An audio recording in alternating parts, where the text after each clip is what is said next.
जंगल की उस ठंडी रात में एक घायल घोड़ा दर्द से कराह रहा था और उसके पास बैठा था एक ऐसा राजा जिसके बच्चे भूख से रो रहे थे।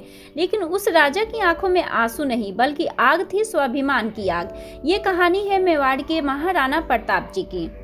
महाराणा प्रताप का जन्म 1540 ईस्वी में हुआ। वे मेवाड़ के राजा महाराणा उदय सिंह के पुत्र थे। मेवाड़ सिर्फ एक राज्य नहीं था, वो था स्वतंत्रता और सम्मान का प्रतीक। उसी समय मुगल सम्राट अकबर पूरा भारत जीतना चाहता था। कई राजा झुक गए, लेकिन महाराणा प्रताप ने कहा मेवाड़ का सिर कभी नहीं झुकेगा।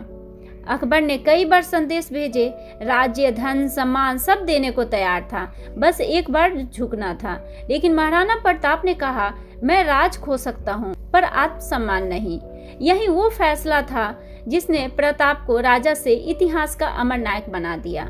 18 जून 1576 हल्दी घाटी का मैदान, एक तरफ अकबर की विशाल सेना, दूसरी तरफ महाराणा प्रताप और उनके 20,000 वीर।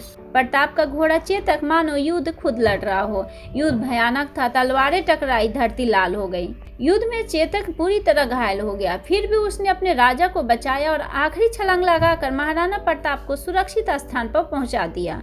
और वहीं वीर चेतक ने प्राण त्याग दिए। घोड़ा नहीं था चेतक, वो प्रताप की आत्मा था। युद्ध के बाद महाराणा प्रताप राजमहल छोड़कर जंगलों में रहने लगे। बच्चे घास की रोटियां खाते, रानी फटे कपड़ों में जीवन बिताती। लेकिन महाराणा प्रताप ने कभी अकबर के सामने सिर नहीं झुकाया। एक दिन महाराणा प्रताप की बेटी भूख से रो पड़ी।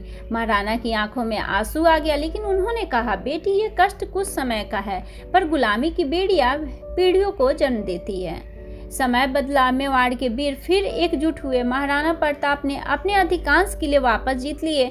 वे बिना झुके, बिना हार माने मेवाड़ को फिर से स्वतंत्र बना चुके थे। महाराणा प्रताप की मृत्यु 1597 ईस्वी में हुई। लेकिन सच ये है महाराणा प्रताप मरे नहीं। वे आज भी हर उस इंसान में जीवित है जो गलत के सामने झुकने से इनकार करता है। सम्मान धन से बड़ा होता है, स्वतंत्रता की कीमत होती है और झुकना आसान है, पर खड़े रहना वीरों का काम है।